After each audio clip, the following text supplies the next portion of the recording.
Hello and good afternoon. Here is the world news at noon on Wells Radio 89.3 FM, your preferred wholesome radio. We're reaching you live from Wells Broadcasting House along Alafin Avenue, Oluyole Estate, Ibadan. I am Ayo Emmanuel-Ojo. First, the headlines.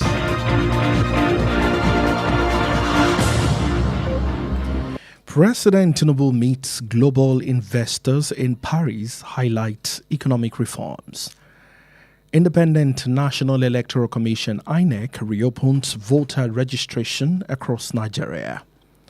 Cape Verde prepares medical team for hantavirus affected cruise ship. United States President halt Hormuz operation amid push for Iran deal. And in the ever-exciting world of sports, Super Eagles head coach rates shooting stars midfielder Ayobami. Those are the headlines. Now the news in detail. We begin on the national scene where President Bola Tinubu met with global investors in Paris, France, emphasizing transparency and fiscal discipline, explaining the reason for the swift implementation of bold reforms. The president, who left Nigeria last Sunday for three-nation trip, disclosed that the economic reform program of his administration includes measures to remove economic distortions and stabilize macroeconomic indicators, laying the foundation for sustained inclusive growth. He stated that his government is committed to deepening reforms, enhancing transparency across the oil value chain, and implementing a multiple prolonged security strategy, including police decentralization and disrupting terrorist financing.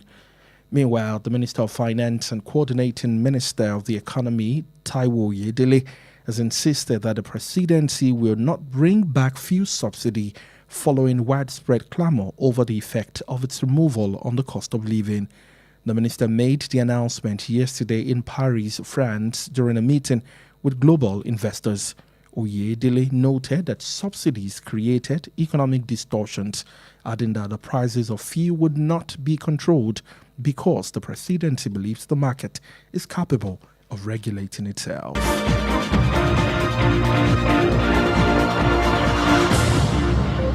The Independent National Electoral Commission INEC has announced the resumption of nationwide continuous voter registration exercise for its third and final phase, set to commence on Monday, the 11th of May 2026, with completion scheduled for the 10th of July 2026. In a media release signed yesterday by the chairman of the Information and Voter Education Committee, Mohammed Arena, the commission revealed that the second phase of the exercise was suspended in April, precisely on the 17th of April 2026, to allow the commission to clean up the register after its publication of claims and objections by registrants. According to INEC, the upcoming phase will provide another opportunity for eligible Nigerians to participate in the voter registration process. The Commission also advised voters seeking changes or replacement of their voter details to make use of available channels. INEC reassures Nigerians that all necessary arrangements have been concluded for the smooth conduct of the exercise.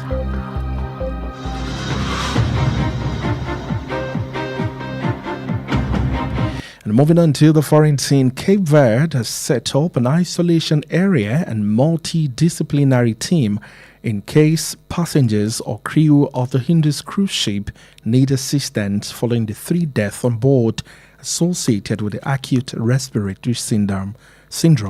According to the World Health Organization, the ship operators, the cruise ship with nearly 150 people aboard, are waiting for help off the coast of Cape Verde in the Atlantic Ocean after 3 passengers died and at least 3 other people were left seriously ill in a suspected outbreak of the rare hantavirus.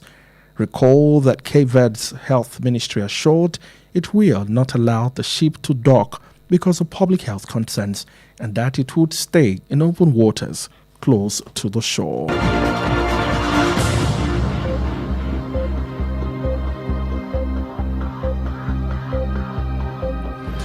Moving on, the United States President Donald Trump has announced plans to halt a United States military operation escorting ships through the Strait of Hormuz, noting that the move is aimed at securing a deal with Iran and ending the war in the Middle East. The operation, known as Project Freedom, began last Monday to assist vessels through the strategic waterway after raising tensions with Iran. However, the president said on Truth Social that the mission was being paused following a request from mediator Pakistan and other countries, adding that significant progress had been made toward a final agreement with Tehran. It would be recalled that the United States is maintaining the blockade of Iran's port to increase pressure for a deal, while tension in the region have escalated, with Washington reporting it sank several Iranian boats and civilian vessels coming under attack.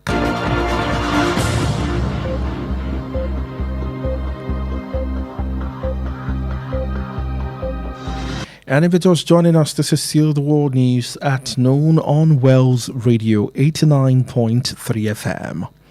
Moving on, Russian attacks killed more than 20 people across Ukraine yesterday ahead of rival one-sided ceasefire proposed separately by Moscow and Kyiv. Authorities in Zaporizhia revealed that 12 people were killed in a Russian area attack, which Ukraine President Zelensky described as a cynical terrorist strike. He stated that 5 people were killed in Kamosko and 4 in Dnipro. However, Kyiv announced it would observe an open-end ceasefire from midnight on the 6th of May and that Ukraine would act from that point to the other. Zelensky urged Russia to lay down arms and move to real diplomacy.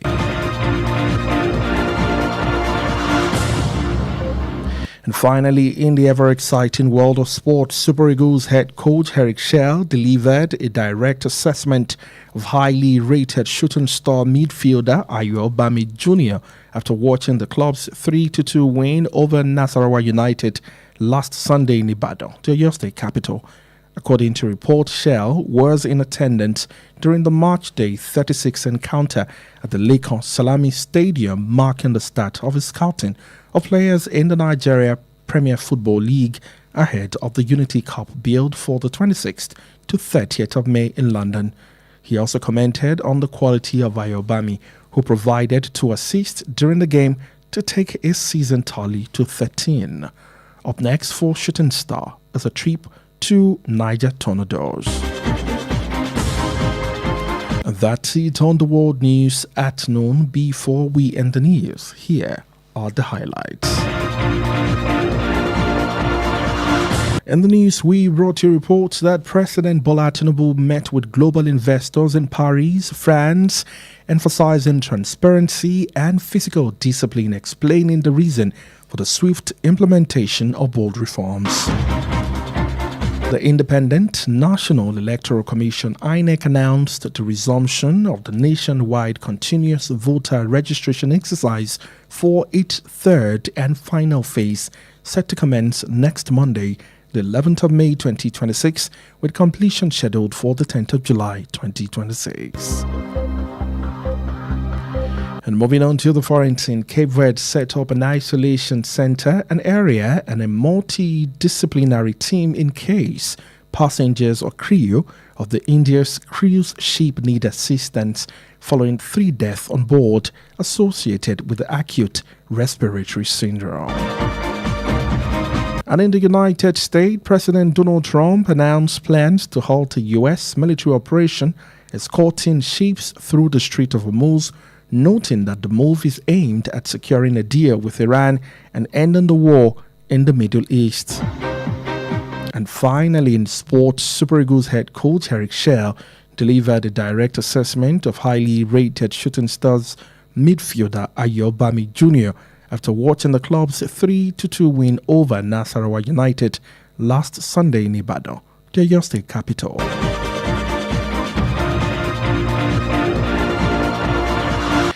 The bulletin was compiled and edited by Kemi Sola Williams. Stay connected with us on all our social media platforms at Wells Radio 893 Also like us on our Facebook page at Wells Radio 893 FM fan page.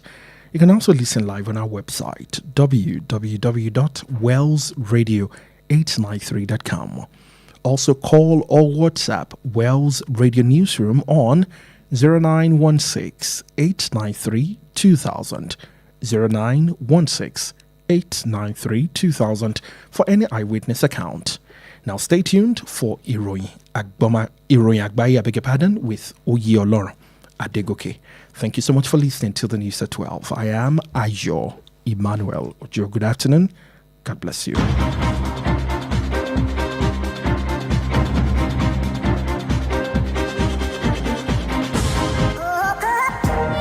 Tired of listening to the same old content? Tune in to Wells Radio 89.3 FM, the only radio other radio stations listen to.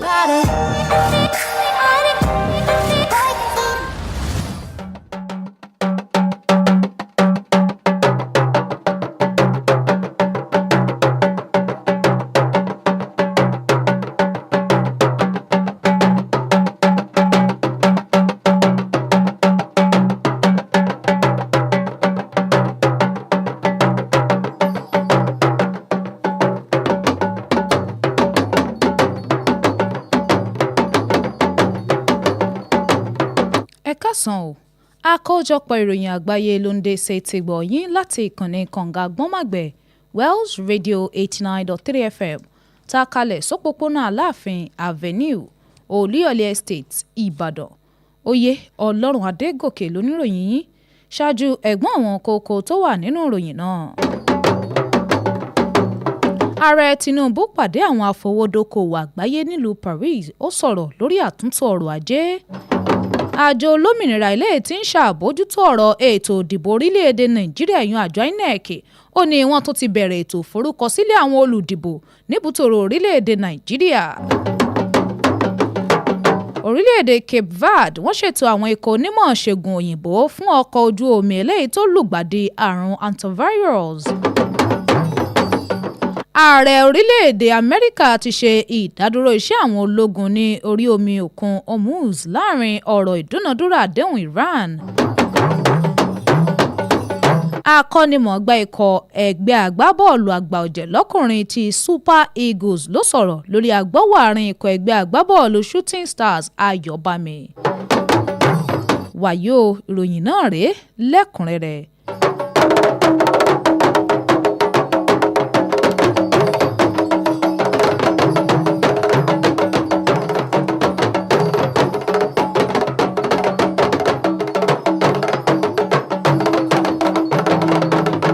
Ààrẹ Bọ́lá Tinubu ti pàdé àwọn afowódókòwò lágbàáyé nílùú Paris ní France níbi tí wọ́n ti sọ̀rọ̀ lórí àkóyawọ́ ìlànà ìnáwó lọ́nà eléyìí tí yóò múnádóko lórí àlàyé nípa ìdí tí wọ́n fi gbọ́dọ̀ ṣe àmúṣe àwọn àtúntò eléyìí tó wà nílẹ̀. Ààrẹ ẹni tó gbéra kúrò lórílẹ̀‐èdè Nàìjíríà lọ́jọ́ Àìkú tó kọjá lọ fún ìrìn àjò lọ sí orílẹ̀‐èdè mẹ́ta ló ṣàlàyé ọ̀rọ̀ nípa ètò àtúntò ọrọ̀ ajé ìjọba rẹ̀ tó ń ti àwọn ìlànà tó yẹ láti fi ṣe ìmúkúrò ìdéènàmọ́ àti ìdádúró eléyìí tó wà lórí ọrọ̀ ajé tó fi mọ́ ìmúdára rẹ̀ tí yóò ṣe àwọn ètò bíi ìpìlẹ̀ eléyìí tí ó yẹ fún ìdàgbàsókè. Ó wá sọ̀rọ̀ lórí ìfarajìn ìjọba rẹ̀ lórí ìmújílẹ̀ àwọn àtúntò eléyìí tó yẹ pẹ̀lú àkóyawọ́ láwọn ẹ̀ka epo rọ̀bì tó fi mọ́ ìmúṣẹ ètò ààbò ọ̀rọ̀ lórí àwọn ọlọ́pàá tó ń ti ìdílọ́wọ́ ọ̀nà tí owó ń gbà wọlé sọ́dọ̀ àwọn agbésùnmọ̀mí. Ẹ̀wẹ̀, mínísítà eléyìí tí ń rí sí àbójútó ọrọ̀ ajé orílẹ̀-èdè yìí Táíwò Oyèdélé òun náà sọ̀rọ̀ lórí àìníṣe ìdápadà owó ìrànwọ́ orí epo lórí igbe àti ariwo tí àwọn ènìyàn ń ké gbàjarè lórí ipa owó ìrànwọ́ bí ti ń nípa lórí iye nǹkan tí oníkòwò àwọn ń rà. Mínísítà wa ṣe ìkéde náà lánàá òde yìí nílùú Paris ní France lákòókò ìpàdé ìṣòwò eléyìí tí wọ́n ṣe pẹ̀lú àwọn afowódókòwò. Níbẹ̀ ń lo Oyèdélé ti tọ́ka sí ohun tí owó ìrànwọ́ ń dá sílẹ̀ lórí ọrọ̀ ajé wa pẹ̀lú ọ̀rọ̀ lórí owó epo àti ìgbàgbọ́ ìjọba àpapọ̀ lórí bí ọjà ọ̀hún fúnra lára rẹ̀ bí ó ti ṣàtúnṣe ara rẹ̀.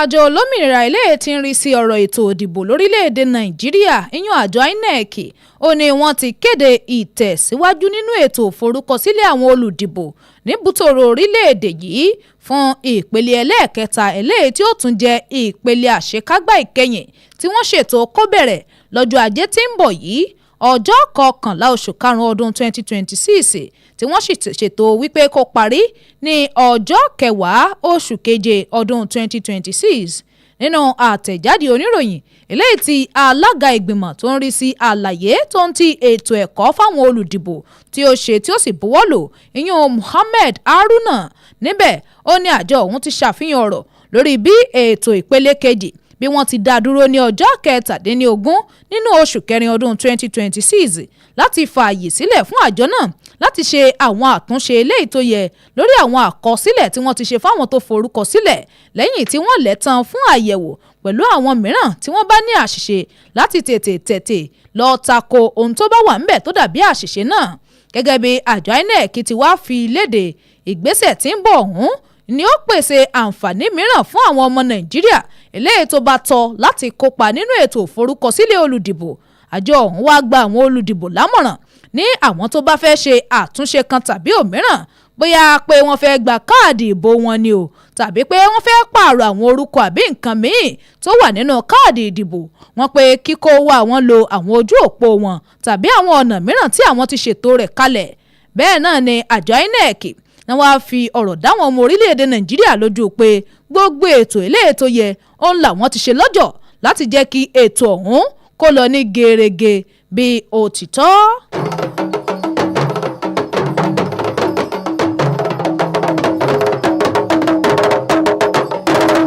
orílẹ̀-èdè Cape Verde náà ti ṣètò agbègbè ìyàsọ́tọ̀ ìtọ́jú kan tó ń ti àwọn ikọ̀ àkọ́ṣẹ́mọṣẹ́ oníṣẹ́ ìtọ́jú onímọ̀ ṣègùn òyìnbó ọlọ́kọ̀ọ̀kan òjọ̀kan fún iṣẹ́ ìrànwọ́ bí ó bá ṣẹlẹ̀ pé àwọn arìnrìn-àjò tó ń ti àwọn òṣìṣẹ́ inú ọkọ̀ ojú omi Ondus tí wọ́n bá nílò ìrànwọ́ lẹ́yìn ikú àwọn ènìyàn 3 nínú ọkọ̀ náà tó ní í ṣe pẹ̀lú àrùn kan eléyìí tí ó pú jáde tí máa ń ran ẹ̀yà ara ibi tí ènìyàn ti ń mí gẹ́gẹ́ bí àjọ tó ń rí sí ọ̀rọ̀ ìlera lágbàáyé bí wọ́n ti gbé jáde tó fi mọ́ olùdarí ọkọ̀ náà wọ́n pe ọkọ̀ ojú omi ọ̀hún tí ó ní àwọn ènìyàn tí òǹkà wọn fẹ́ wọ 150 níye nínú ẹ̀ ni ó ń dúró de ìrànwọ́ ní etí òkun Cape Verde lórí omi òkun Atlantic lẹ́yìn tí àwọn èrò 3 tí wọ́n ti jáde láyé àti àwọn ènìyàn tí wọ́n fẹ́ tó 3 mìíràn tí wọ́n sì ń ṣàìsàn gidigidi nínú ẹ̀ nínú ohun tí wọ́n wá fura sí wípé ó jẹ́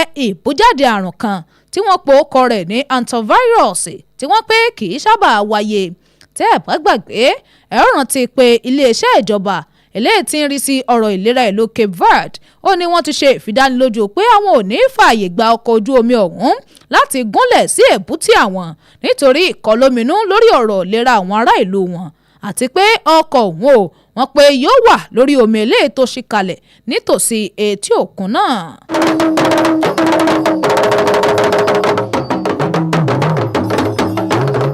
ààrẹ orílẹ̀-èdè Amẹ́ríkà Donald Trump ló ti kéde ètò rẹ̀ láti ṣe ìdádúró iṣẹ́ àwọn ọmọ ológun orílẹ̀-èdè Amẹ́ríkà tí wọ́n ń tẹ̀lé ọkọ̀ ojú omi tí bá ń kọjá lórí omi òkun Strait of Hormuz pẹ̀lú ìtọ́kasí bí ìgbésẹ̀ náà bí ti ń fojú sun àrígbámú àdéhùn tó ń ti ìdúnadúrà pẹ̀lú Iran láti bá a fòpin sí ọ̀rọ̀ ogun eléyìí tó wà ńlẹ̀ ní àárín gbùngbùn ìlà oòrùn ìlú Middle East. Iṣẹ́ ọ̀hún tí wọ́n mọ̀ sí iṣẹ́ àkànṣe òmìnira eléyìí tán pè ní Project Freedom òun ló bẹ̀rẹ̀ lọ́jọ́ ajé tó lọ láti ṣèrànwọ́ fún àwọn ọkọ̀ ojú omi eléyìí tí bá ń kọjá lórí omi náà lẹ́yìn ohun tí ń ròkè pẹ̀lú ìlú Iran.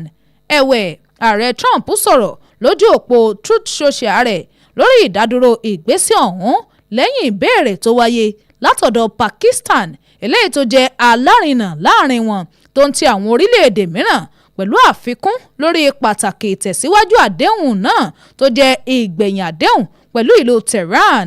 ẹ rántí pé orílẹ̀-èdè Amẹ́ríkà ni wọ́n ti ń dúró lórí ìdènà mọ́ èbúté ìlú Iran láti fi kún ìfúngunmọ́ lórí ìdúnadúrà àdéhùn wọn nígbà tí ohun tí ń ròkè lẹ́kùn náà tí sì ń fẹ̀ sí pẹ̀lú Washington tí wọ́n ń fìròyìn léde lórí ọ̀pọ̀ ọkọ̀ ojú omi ìjagun Iran eléyìí tí wọ́n ti jẹ́ kó rì sínú omi àti ọkọ̀ ojú omi àwọn ará ìlú tí wọ́n pe ó ti wà lábẹ́ ìkọlù.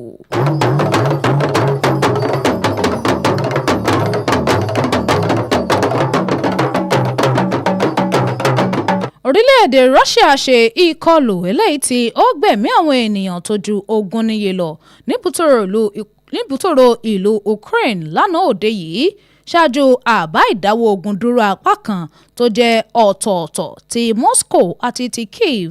Àwọn aláṣẹ Zaporizhia wọ́n ṣàfihàn pé àwọn ènìyàn 12 ni wọ́n gbẹ̀mí mì nínú ìkọlù inú afẹ́fẹ́ Russia tí ààrẹ Ukraine Volodymyr Zelensky ó ṣàpèjúwe rẹ̀ bí ìkọlù àwọn agbésùmọ̀mí tó ń ti ọ̀rọ̀ lórí àwọn 5 kan tán gbẹ̀mí mì lágbègbè Kramatorsk tó fi mọ́ àwọn 4 ní Dnipro. Ẹ̀wẹ̀, Kyiv kéde pé àwọn yóò ṣe ìmúṣẹ ìdáwọ́ ogun dúró láti òru ọjọ́ 6 oṣù karùn-ún àti pé láti ibẹ̀ lọ ó ní Ukraine yóò ti gbé ìgbésẹ̀ tó yẹ. Zelensky wá rọ Russia wípé kí wọ́n kó gbogbo ohun ìjagun wọn dà sílẹ̀ kí wọ́n sì gba àlàáfíà láàyè.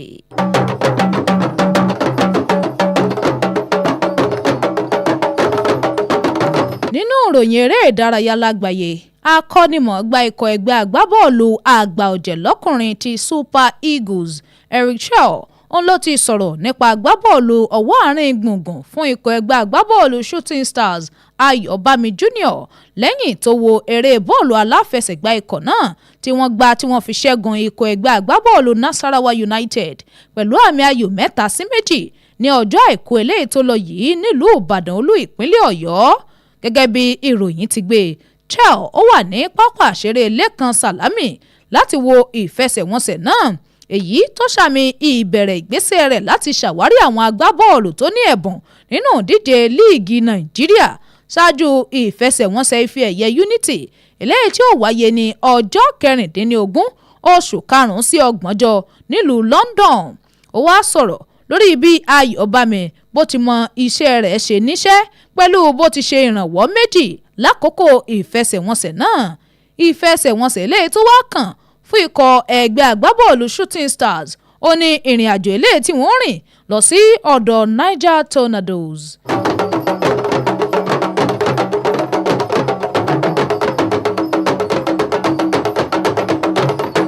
èyí lópin àkójọpọ̀ ìròyìn àgbáyé fún tọ̀sán tòní, ṣùgbọ́n kí n tó máa lọ ẹ̀gbọ́n àwọn kókó tó wà nínú ìròyìn náà lẹ́ẹ̀kan sí i.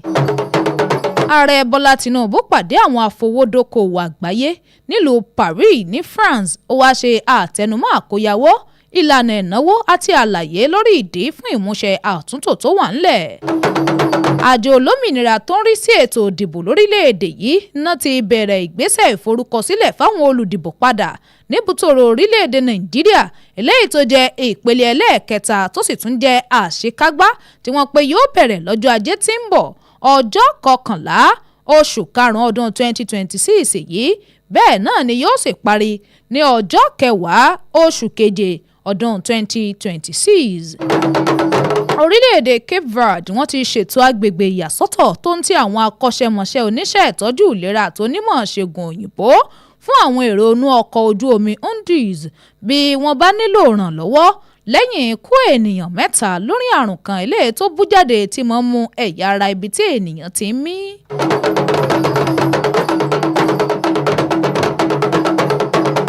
Ààrẹ orílẹ̀-èdè Amẹ́ríkà Donald Trump ló ti kéde ìdádúró iṣẹ́ àwọn ọmọ ológun orílẹ̀-èdè Amẹ́ríkà tí wọ́n ń sin ọkọ̀ ojú omi kọjá lórí ọ̀nà agbami òkun Strait of Hormuz pẹ̀lú ìtọ́kasí bí ìgbésẹ̀ náà bó ti dá lórí ọ̀nà láti ṣàrígbámú àdéhùn pẹ̀lú Iran láti fi fòpin sí ogun tó bẹ́ẹ̀lẹ̀ lágbègbè àárín gbùngbùn ìlà oòrùn ìlú Middle East. Nínú ìròyìn eré ìdárayá lágbàáyé, akọ́nimọ̀ọ́gbá ikọ̀ ẹgbẹ́ agbábọ́ọ̀lù àgbà ọ̀jẹ̀ lọ́kùnrin yun Super Eagles ní ẹni tí í ṣe Eric Chell ń ló ti sọ̀rọ̀ lórí agbọ́wọ́ àárín ikọ̀ ẹgbẹ́ agbábọ́ọ̀lù Shooting Stars Ayọ̀bámi Junior lẹ́yìn tó wo ìkópa rẹ̀ nínú ìfẹsẹ̀wọnsẹ̀ ikọ̀ ọ̀hún eléyìí tí wọ́n fi gbá àmì ayò 3-2 tán fi borí ikọ̀ ẹgbẹ́ agbábọ́ọ̀lù Nasarawa United lọ́jọ́ àìkú tó lọ nílùú Ìbàdàn olú ìpínlẹ̀ Ọ̀yọ́. Èyí lópin àkójọpọ̀ ìròyìn àgbáyé fún tọ̀sán tòní. Àkójọpọ̀ tó ń ti àtúntò ìròyìn ọ̀hún ló wáyé látọwọ́ Kẹ́misọ́lá Williams. Ẹ darapọ̀ mọ́ wa lójú òpó ayélujára wa gbogbo Wells Radio 893 ẹ bá wa nífẹ̀ẹ́ kẹ́ ẹ sì bá wa pín káàkiri lójú òpó ìkànnì ìbánidọ́rẹ̀ẹ́ Facebook wa ní Wells Radio 893 FM fanpage lórí ìtàkùn àgbáyé wa www.wellsradio893.com fún àwọn ìròyìn eléyìí tí ó bá ṣojú yín tẹ́ ẹ fẹ́ kàn sí wa lórí ẹ̀ ẹ pè tàbí ẹ fa tẹ̀jíṣẹ́ sọ̀wọ́ sórí nọ́mbà yìí 09168932000. Oyèolorun Adegoke lóníròyìn yín ẹ ṣeun tẹ́ ẹ̀ ń gbọ́ wa o Ọlọ́run yóò bùkún fún yín ẹ kú kalẹ̀.